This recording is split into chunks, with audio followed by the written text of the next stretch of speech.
Hindi na makakasali sa bidding ng mga proyekto ng gobyerno ang pinangalan ng top 15 contractors ng flood control project sa bansa.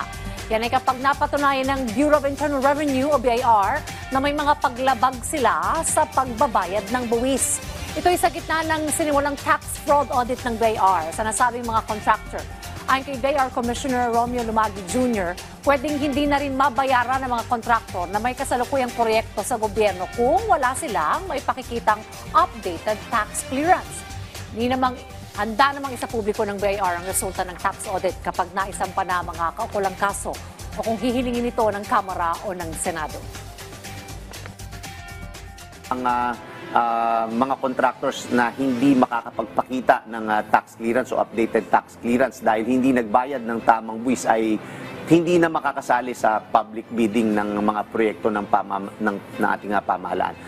Mapipigilan din ang pagbayad sa kanila ng gobyerno para sa kasalukuyang proyekto.